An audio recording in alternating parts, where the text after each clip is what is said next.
Welcome to Sravani's kitchen. నేను మీ శ్రావణి. ఈరోజు మన కిచెన్లో 9 రకాల నైవేద్యాలను చూపించబోతున్నానండి.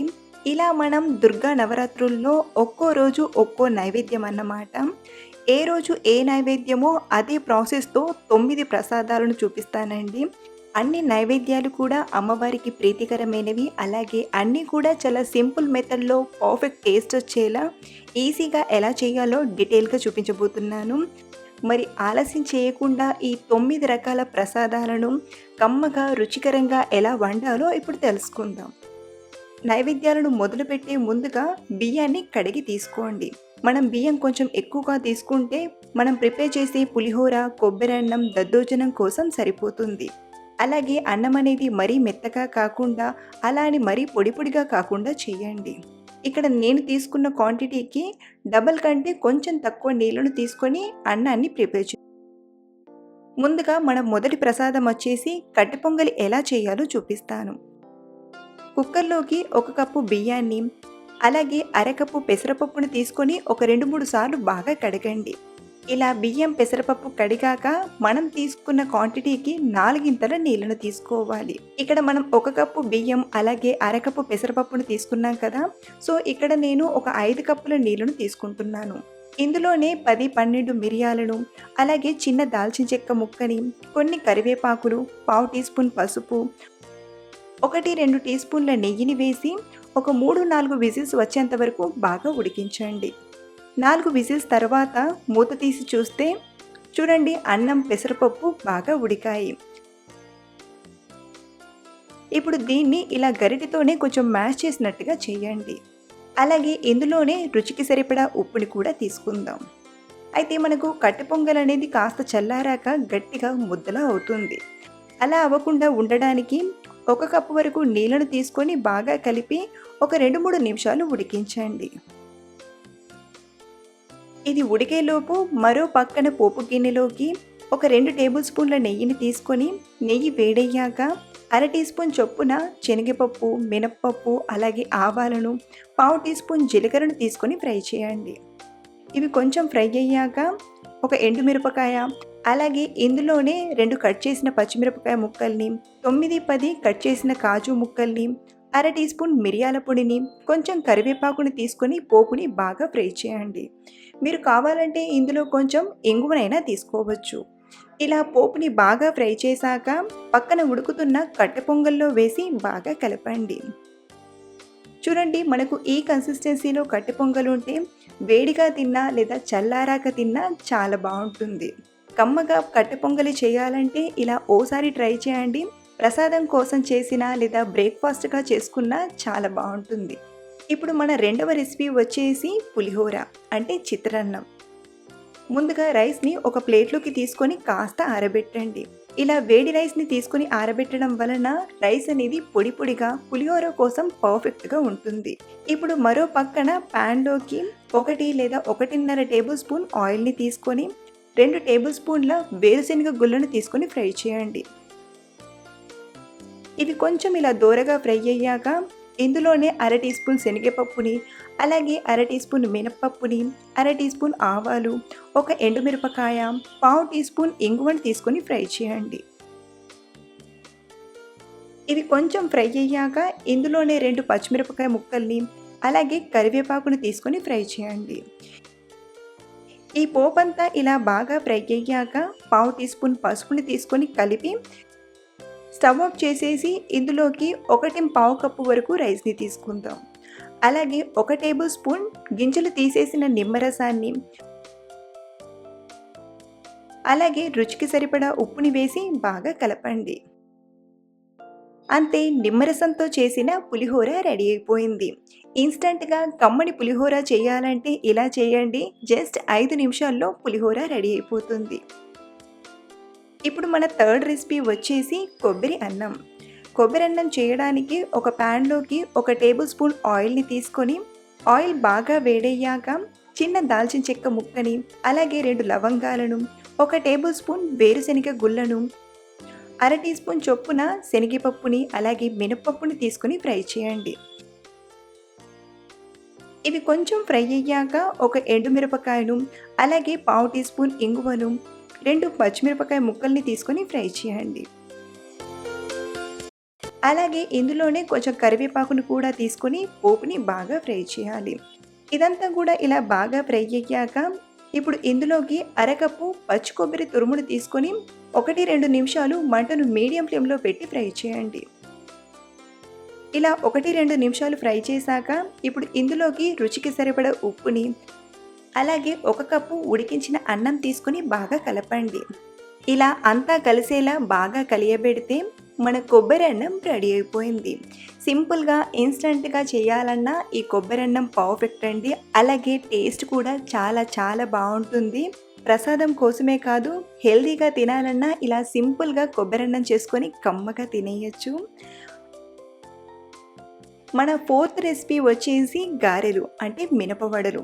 ఇక్కడ నేను మినపవడల్ని చేయడానికి 1 కప్పు మినపగుళ్ళను అలాగే 2 టీ స్పూన్ల రైస్‌ని తీసుకొని బాగా కడిగి ఒక 3-4 గంటలు నానబెట్టాను.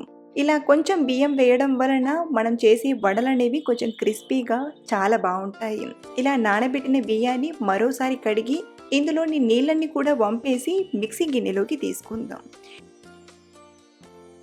ఇప్పుడు ఇందులోకి 2 పచ్చిమిరపకాయ ముక్కల్ని, అలాగే అర టీ స్పూన్ జీలకర్ర, కొంచెం కరివేపాకుని తీసుకొని ముందుగా బాగా గ్రైండ్ చేయండి. ఇలా మీరు నీళ్లు వేయకుండా వీలైనంత వరకు మెత్తగా గ్రైండ్ చేయండి. ఆ తర్వాత పప్పు మెత్తగా గ్రైండ్ అవ్వడానికి 1-2 టీ స్పూన్ల నీళ్ళను వేసి ఇలా మెత్తగా గ్రైండ్ చేయండి. చూడండి, మిక్సీ గిన్నెలో గ్రైండ్ చేసినప్పటికీ కూడా పప్పు అనేది బాగా నలిగి ఇలా మెత్తగా వస్తుంది. ఇప్పుడు ఇందులోనే పిడికెడంత కొత్తిమీర ఆకుని, అలాగే రుచికి సరిపడా ఉప్పుని తీసుకొని బాగా మిక్స్ చేయండి. ఇలా కంటిన్యూస్‌గా 1-2 నిమిషాలు బాగా బీట్ చేయండి. దీని వలన పిండిలో ఎయిర్ అనేది ఫామ్ అయి మనం ప్రిపేర్ చేసే వడలనేవి ఫ్లఫీగా వస్తాయి. అలాగే మీరు కావాలంటే ఈ పిండిలో అర టీ స్పూన్ కారమైనా తీసుకోవచ్చు. ఇక్కడ మనం నైవేద్యం కోసం ప్రిపేర్ చేస్తున్నాం కాబట్టి నేను ఉల్లిపాయ యాడ్ చేయలేదు. మీరు నైవేద్యం కోసం కాకుండా మామూలుగా చేసుకుంటుంటే ఉల్లిపాయనైనా తీసుకోవచ్చు. ఇలా బాగా బీట్ చేశాక ఇప్పుడు వడల్ని ఫ్రై చేయడానికి మరో పక్కన డీప్ ఫ్రైకి సరిపడా ఆయిల్ని తీసుకొని ఆయిల్ మీడియంగా వేడయ్యాక చేతిని తడి చేసి కొంచెం పిండిని తీసుకొని ఇలా చేతిలోని రౌండ్గా అని చిన్నగా హోల్ చేసి ఆయిల్లో స్లోగా వదలండి. ఇలా చేతిని తడి చేసి పిండిని తీసుకోవడం వలన పిండి అనేది చేతికి అతుక్కోకుండా ఆయిల్లో చక్కగా డ్రాప్ అవుతుంది. ఇలా ఆయిల్లో పట్టాన్ని మినపవడల్ని తీసుకున్నాక మంటను మీడియం ఫ్లేమ్లో పెట్టి బాగా ఫ్రై చేయండి. 2 పక్కలా కూడా మంచి గోల్డెన్ కలర్లు వచ్చేంత వరకు ఇలా బాగా ఫ్రై చేసి తీసుకోవడమే. ఇలా ప్రిపేర్ చేసిన గారెలు బయట నుండి క్రిస్పీగా, లోపల స్పాంజీగా చాలా బాగుంటాయి. ఇప్పుడు మన 5వ రెసిపీ వచ్చేసి దద్దోజనం. దద్దోజనం ఇలా చేస్తే చాలా చాలా బాగుంటుందండి. చాలా సింపుల్ మెథడ్లో చూపించబోతున్నాను. ముందుగా ఒక బౌల్లోకి 1.5 కప్పు వరకు మెత్తగా ఉడికించిన అన్నం తీసుకోండి. అన్నం వేడి మీదే మనం దద్దోజనం ప్రిపేర్ చేసుకుంటే మంచి టెక్స్చర్తో రెడీ అవుతుంది. ఇలా తీసుకున్న అన్నాన్ని ఇలా గ్లాస్తో బాగా మ్యాష్ చేయండి.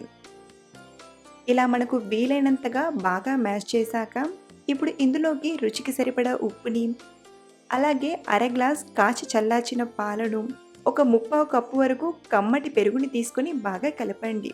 ఇలా కలిపేటప్పుడు మనకు పాలు కానీ లేదా పెరుగు కానీ తగ్గినట్టు అనిపిస్తే కొంచెం వేసైనా కలపచ్చు. మొత్తానికి కన్సిస్టెన్సీ అనేది మరీ గట్టిగా కాకుండా ఇలా ఉండేలా చూడండి. ఇప్పుడు దద్దోజనంలోకి పోపుని ప్రిపేర్ చేయడానికి పోపు గిన్నెలోకి 1 టేబుల్ స్పూన్ ఆయిల్ని తీసుకొని ఆయిల్ వేడయ్యాక 2 టేబుల్ స్పూన్ల పల్లీలను తీసుకొని ఫ్రై చేయండి. పల్లీలు కొంచెం ఫ్రై అయ్యాక అర టీ స్పూన్ చొప్పున శనగపప్పుని, అలాగే మినపప్పు, అలాగే అర టీ స్పూన్ ఆవాలను, అలాగే అర టీ స్పూన్ మిరియాలు ఫ్రై చేయండి. ఒక ఎండుమిరపకాయ, 2 కట్ చేసిన పచ్చిమిరపకాయ ముక్కల్ని, అర టీ స్పూన్ సన్నగా తరిగిన అల్లం ముక్కల్ని తీసుకొని బాగా ఫ్రై చేయండి. ఇవి ఆల్మోస్ట్ ఫ్రై అయ్యాక చివరిగా కొంచెం కరివేపాకును తీసుకొని ఫ్రై చేయండి. మీరు కావాలంటే ఈ పోపులో కొంచెం ఇంగువనైనా తీసుకోవచ్చు. చూడండి, పోపు అంతా ఇలా బాగా ఫ్రై అయ్యాక మనం ముందుగా కలిపి పెట్టిన పెరుగన్నంలోకి తీసుకొని మిక్స్ చేసుకుందాం. ఇలా ప్రిపేర్ చేసిన దద్దోజనం గుడిలో ప్రసాదంలా చాలా చాలా బాగుంటుందండి. ఇలా మనం దద్దోజనం చేసి నైవేద్యంగా పెట్టచ్చు. ప్రసాదం కోసమైనా లేదా తినడానికైనా లంచ్ బాక్స్లోకైనా పర్ఫెక్ట్గా సెట్ అయిపోతుంది. ఇప్పుడు మన 6వ రెసిపీ వచ్చేసి కేసరి బాత్. ముందుగా ప్యాన్‌లోకి ఒక 2 టేబుల్ స్పూన్ల నెయ్యిని తీసుకొని, నెయ్యి వేడయ్యాక ఒక చిన్న స్టీల్ గ్లాస్ బొంబాయి రవ్వను తీసుకొని ఫ్రై చేసుకుందాం. మీకు కప్ సైజ్ చెప్పాలంటే ఈ చిన్న స్టీల్ గ్లాస్ అనేది అరకప్పు వరకు ఉంటుందండి. ఇలా తీసుకున్న బొంబాయి రవ్వను మంటను మీడియం ఫ్లేమ్‌లో పెట్టి ఒక 3, 4 నిమిషాలు బాగా ఫ్రై చేయండి. బొంబాయి రవ్వ ఎప్పుడైతే ఇలా లైట్ గోల్డెన్ కలర్‌లోకి టర్న్ అవుతుందో అప్పుడు ఇందులోకి ఒక 3 గ్లాసుల వరకు వేడి చేసిన హాట్ వాటర్‌ని తీసుకుందాం. మనం ముందుగానే మరో పక్కన నీళ్ళను వేడి చేసి ఇలా తీసుకుంటే చాలా క్విక్‌గా, కమ్మగా చేసేయొచ్చు. 1, 2 నిమిషాల్లోనే రవంతా కూడా వాటర్‌ని బాగా అబ్జర్వ్ చేసుకుంటుంది. ఇందులోకి ఒక 3/4 కప్పు చక్కెరను తీసుకొని మిక్స్ చేసుకుందాం. మీరు స్వీట్ ఎక్కువగా తినేవారైతే 1/4 కప్పు వరకైనా చక్కెరను తీసుకోవచ్చండి. కేసరి అనేది మంచి కలర్‌లో కనబడడానికి చిటికెడంతా ఆరెంజ్ ఫుడ్ కలర్‌ని వేస్తున్నాను.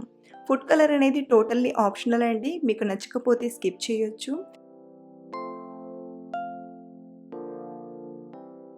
ఇలా బాగా కలిపాక చూడండి కన్సిస్టెన్సీ అనేది పర్ఫెక్ట్‌గా వచ్చింది. డ్రై ఫ్రూట్స్‌ని ఫ్రై చేయడానికి ఒక 2 టేబుల్ స్పూన్ల నెయ్యిలో కట్ చేసిన బాదం, కాజు, కిస్మిస్లను తీసుకొని బాగా ఫ్రై చేయండి. ఇవి ఇలా బాగా ఫ్రై అయ్యాక కేసరిలో వేసి కలపడమే. ఇలా ప్రిపేర్ చేసిన కేసరి చల్లారాక కూడా గట్టిపడకుండా జ్యూసీగా చాలా బాగుంటుంది. మనం ఏ కప్పుతో అయితే బొంబాయి రవ్వను తీసుకున్నామో అదే కప్పుతో ఒక 3 కప్పుల నీళ్లను, 1/4 కప్పు నెయ్యిని తీసుకుంటే మనం చేసే కేసరి అనేది ఇలా పర్ఫెక్ట్‌గా జ్యూసీగా వస్తుంది. ఇప్పుడు మన 7వ రెసిపీ వచ్చేసి కదంబం. అమ్మవారిని శ్రీ మహాలక్ష్మిగా అలంకరించినప్పుడు ఇలా కూరగాయలతో ఉడికించిన అన్నం అంటే కదంబం చేసి నైవేద్యంగా సమర్పిస్తుంటారు. మరి కదంబం చేయడానికి ముందుగా ఒక ప్యాన్‌లోకి 2 టేబుల్ స్పూన్ల ఆయిల్‌ని తీసుకొని ఆయిల్ వేడయ్యాక 1/2 టీ స్పూన్ శనగపప్పుని, అలాగే 1/2 టీ స్పూన్ మినప్పప్పు, 1/2 టీ స్పూన్ ఆవాలను, కొంచెం జీలకర్రను తీసుకొని ఫ్రై చేయండి. అలాగే ఇందులోనే 2 ఎండుమిరపకాయ ముక్కల్ని, 4, 5 పచ్చిమిరపకాయ ముక్కల్ని, 1/2 టీ స్పూన్ ఇంగువను తీసుకొని ఫ్రై చేయండి. ఇలా కొంచెం ఫ్రై అయ్యాక ఇందులోనే కొంచెం కరివేపాకును కూడా తీసుకొని బాగా ఫ్రై చేయండి. ఇదంతా ఒక 80% ఫ్రై అయ్యాక చివరిగా ఒక 1/2 టీ స్పూన్ పసుపుని తీసుకొని కలపండి. ఇప్పుడు ఇందులోకి కట్ చేసి పెట్టిన కూరగాయ ముక్కల్ని తీసుకుందాం. ఒక క్యాప్సికమ్, ఒక మునక్కాడ ముక్కల్ని, కొన్ని చిక్కుడుకాయ ముక్కల్ని, అలాగే 2 బెండకాయ ముక్కల్ని, ఒక టమాటా, ఒకటి కట్ చేసిన బంగాళదుంప, అలాగే ఒకటి కట్ చేసిన వంకాయను తీసుకొని మంటను హై ఫ్లేమ్‌లో పెట్టి బాగా ఫ్రై చేయండి. అలాగే ఇదే టైంలో టేస్ట్‌కి సరిపడా ఉప్పుని కూడా తీసుకొని బాగా కలపండి. ఇప్పుడు కవర్ చేసి 2, 3 నిమిషాలు ఆయిల్‌లోనే ఈ కూరగాయ ముక్కల్ని బాగా ఉడికించాలి. 3 నిమిషాల తర్వాత ఇవి ఇలా ఆయిల్‌లో కొంచెం ఫ్రై అయ్యాక ఇందులోకి 1 కప్పు చింతపండు రసాన్ని తీసుకుందాం. ఇక్కడ నేను నిమ్మకాయ సైజ్ అంత చింతపండును తీసుకొని ఇలా రసంలా తీసుకున్నాను. అలాగే ఇందులోనే 1 టీ స్పూన్ కారం తీసుకొని కలపండి. ఇప్పుడు ఇందులోకి ఉడికించిన 1 కప్పు కందిపప్పును తీసుకొని బాగా కలపండి. ఇలా కలిపాక కన్సిస్టెన్సీకి సరిపడా నీళ్లను కూడా తీసుకోండి. ఇక్కడ నేను 1.5 కప్పు వరకు నీళ్లను తీసుకున్నాను. ఇలా బాగా కలిపాక మూత పెట్టి కూరగాయ ముక్కల్ని బాగా ఉడికించండి. ఇలా ఎప్పుడైతే ఉడకడం స్టార్ట్ అవుతుందో అప్పుడు ఇందులోకి 1 టేబుల్ స్పూన్ సాంబార్ మసాలా పొడిని తీసుకొని మిక్స్ చేసుకుందాం. ఈ కదంబంలో సాంబార్ పొడి రుచి అనేది చాలా బాగుంటుంది. ఇలా కలిపాక మరో 2, 3 నిమిషాలు బాగా ఉడికించండి. మొత్తానికి మనకు కూరగాయ ముక్కలు అనేవి ఇలా బాగా ఉడికేటంత వరకు ఉడికించాలి. అలాగే మీరు ఇలా ఉడికించేటప్పుడు ఇందులో వాటర్ ఏమైనా అయిపోతే పైనుండి కొంచెం వేసైనా ఉడికించవచ్చు. 1 కప్పు వరకు మెత్తగా ఉడికించిన అన్నం తీసుకొని మిక్స్ చేసుకుందాం. అలాగే ఇందులోనే కొద్దిగా కొత్తిమీర తురుమును కూడా తీసుకొని బాగా కలపండి. ఇలా కలిపాక మళ్ళీ మూత పెట్టి ఒక 2, 3 నిమిషాలు లో ఫ్లేమ్‌లో ఉడికించండి. దీని వలన మనం యాడ్ చేసిన రైస్‌కి ఉప్పు, కారం, మసాలాలు బాగా పడతాయి. 3 నిమిషాల తర్వాత చూడండి గుమగుమలాడుతూ కదంబం రెడీ అయిపోయింది. ఇప్పుడు స్టవ్ ఆఫ్ చేసేసి పక్కకు తీసుకోవడమే. ఇప్పుడు మన 8వ రెసిపీ వచ్చేసి చక్కెర పొంగలి. చక్కెర పొంగలి చేయడానికి స్టవ్ ఆన్ చేసి కుక్కర్ని తీసుకోండి. 1 టేబుల్ స్పూన్ నెయ్యిని తీసుకొని నెయ్యి వేడయ్యాక పావు కప్పు కడిగిన పెసరపప్పుని తీసుకొని ఫ్రై చేసుకుందాం. ఇలా ఒక 2 నిమిషాలు పెసరపప్పుని బాగా ఫ్రై చేశాక ఇందులోనే ఒక ముప్పావు కప్పు కడిగిన బియ్యం తీసుకొని మరో 2-3 నిమిషాలు ఫ్రై చేయండి. ఇలా ఫ్రై చేయడం వలన చక్కెర పొంగలి రుచి అనేది చాలా బాగుంటుంది. ఇలా 2-3 నిమిషాలు బాగా ఫ్రై చేశాక ఇప్పుడు ఇందులోకి ఒక 2 కప్పుల నీళ్ళను తీసుకోండి. అంటే ముప్పావు కప్పు బియ్యం, పావు కప్పు పెసరపప్పు కదా, దానికి డబల్ అమౌంట్గా ఇలా నీళ్ళను తీసుకొని ఒకసారి బాగా కలిపి ఇప్పుడు కుక్కర్ మూతకున్న రబ్బర్ని విజిల్ని పెట్టి ఇలా క్లోజ్ చేసి ఒక 2-3 విజిల్స్ వచ్చేంత వరకు ఉడికించండి.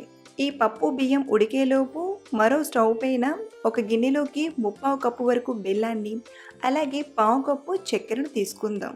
మీరు కావాలంటే ముప్పావు కప్పు చక్కెరను అలాగే పావు కప్పు బెల్లం తీసుకోవచ్చండి. ఇక్కడ నేనైతే కొంచెం బెల్లం క్వాంటిటీని పెంచి చక్కెర క్వాంటిటీని తగ్గించాను. అలాగే ఇందులోనే అరకప్పు నీళ్ళను వేసి బెల్లాన్ని బాగా కరిగించండి. ఇలా బెల్లం పూర్తిగా కరిగిపోయాక స్టవ్ ఆఫ్ చేసేసి రెడీగా పక్కన పెట్టండి. 2 విజిల్స్ తర్వాత కుక్కర్లోని గాలంతా నార్మల్గా పోయాక మూత తీసి చూస్తే చూడండి పప్పు బియ్యం బాగా ఉడికాయి. ఇప్పుడు ఇందులోకి మనం కరిగించిన బెల్లం నీళ్ళను వడకట్టి తీసుకుందాం. మంటను మీడియం ఫ్లేమ్లో పెట్టి మధ్య మధ్యలో కలుపుతూ అన్నం అనేది బెల్లం నీళ్ళను బాగా అబ్జర్వ్ చేసుకున్నంత వరకు ఉడికించండి. చూడండి బెల్లం నీళ్ళను అబ్జర్వ్ చేసుకొని ఇలా దగ్గర పడ్డాక ఇందులోకి పావు టీ స్పూన్ ఇలాచీ పొడిని అలాగే చిటికెడంతా పచ్చకర్పూరాన్ని తీసుకోండి. ఇలా కొంచెం పచ్చకర్పూరం వేయడం వలన గుడిలో ప్రసాదంలా చాలా బాగుంటుంది. ఇప్పుడు ఇందులోకి 2 టేబుల్ స్పూన్ల నెయ్యిలో ఫ్రై చేసిన ఎండు కొబ్బరి ముక్కల్ని అలాగే కాజు, బాదం, కిస్మిస్లను ఇలా బాగా ఫ్రై చేసి తీసుకోండి. చూస్తేనే మనం ప్రిపేర్ చేసిన చక్కెర పొంగలి ఎంత కమ్మగా కుదిరిందో తెలిసిపోతుంది. మీరు కూడా ఓసారి చక్కెర పొంగలిని ఇలా చేసి చూడండి. గుడిలో ప్రసాదంలా కమ్మగా కుదరడం ఖాయం. మన 9వ ప్రసాదం రెసిపీ వచ్చేసి సేమియా పాయసం. సేమియా పాయసం పర్ఫెక్ట్ కొలతలతో పాయసం చల్లారాక కూడా గట్టిపడకుండా ఎలా చేయాలో ఈ వీడియోలో క్లియర్గా చూపించబోతున్నానండి. ముందుగా స్టవ్ ఆన్ చేసి ప్యాన్లోకి ఒక టేబుల్ స్పూన్ నెయ్యిని తీసుకొని నెయ్యి వేడయ్యాక ఒక చిన్న టీ గ్లాస్ అంటే అరకప్పు వరకు సేమియాను తీసుకొని ఫ్రై చేసుకుందాం. ఇలా ఒక 2-3 నిమిషాలు ఫ్రై చేస్తూ ఉండగానే సేమియా అనేది ఇలా బాగా ఫ్రై అయ్యి లైట్గా కలర్ మారుతుంది. ఇప్పుడు ఇందులోకి ఒక 3 గ్లాసుల వరకు వేడి చేసిన నీళ్ళను తీసుకుందాం. ఇలా మనం వేడివేడి నీళ్ళను వేసి ఉడికించడం వలన సేమియా అనేది త్వరగా ఉడుకుతుంది. మొత్తానికి మనం తీసుకున్న సేమియాను ఒక 80% ఉడికించండి. సేమియా అనేది ఇలా ఆల్మోస్ట్ ఉడికాక ఇప్పుడు ఇందులోకి అరకప్పు చక్కెరను తీసుకుందాం. మీకు స్వీట్ ఇంకొంచెం ఉండాలంటే ముప్పావు గ్లాస్ వరకైనా తీసుకోవచ్చు. అలాగే ఇందులోనే ఒక 2 గ్లాసుల వరకు కాచిన పాలను తీసుకుందాం. మీకు పాయసం ఇంకా పల్చగా ఉండాలంటే 3 గ్లాసుల వరకైనా తీసుకోవచ్చు. ఇలా పాలు తీసుకున్నాక ఈ పాయసాన్ని ఒక 3-4 నిమిషాలు మీడియం ఫ్లేమ్లో ఉడికించండి. 3-4 నిమిషాల తర్వాత మన పాయసం అనేది ఆల్మోస్ట్ రెడీ అయిపోయిందండి. చివరిగా ఇందులోకి అర టీ స్పూన్ ఇలాచీ పొడిని అలాగే చిటికెడంత పచ్చకర్పూరాన్ని మనం ఏ స్వీట్లో అయినా సరే అండి ఇలా చిటికెడంత పచ్చకర్పూరం వేయడం వలన ఈ ఫ్లేవర్తో ఆ స్వీట్ టేస్ట్ అనేది నెక్స్ట్ లెవెల్లో ఉంటుందండి. అలాగే ఇందులోనే కొన్ని ఫ్రై చేసిన డ్రై ఫ్రూట్స్ని కూడా తీసుకొని బాగా కలపండి. అంతే, ఇలా ప్రిపేర్ చేసిన పాయసం వేడి మీదే కాదు చల్లారాక కూడా గట్టిపడకుండా ఎప్పుడు తిన్నా చాలా బాగుంటుంది. ఇలా ప్రిపేర్ చేసిన 9 రకాల ప్రసాదాలను నైవేద్యంగా సమర్పించడమే. అమ్మవారికి ప్రీతికరమైన ఈ 9 రకాల నైవేద్యాలను మీరు కూడా తప్పకుండా ట్రై చేయండి. రుచి అనేది చాలా పర్ఫెక్ట్గా కుదురుతుంది. అలాగే చాలా ఈజీగా ప్రిపేర్ చేసేయచ్చండి. సో ఫ్రెండ్స్, టుడే చెప్పుకున్న ఈ 9 రకాల నైవేద్యాల రెసిపీ మీకు నచ్చితే ఒక లైక్ చేసి మీ ఫ్రెండ్స్కి షేర్ చేయండి. అలాగే మీకు ఎలా కుదిరిందో నాతో షేర్ చేసుకోవడం మర్చిపోవద్దు. Thank you for watching.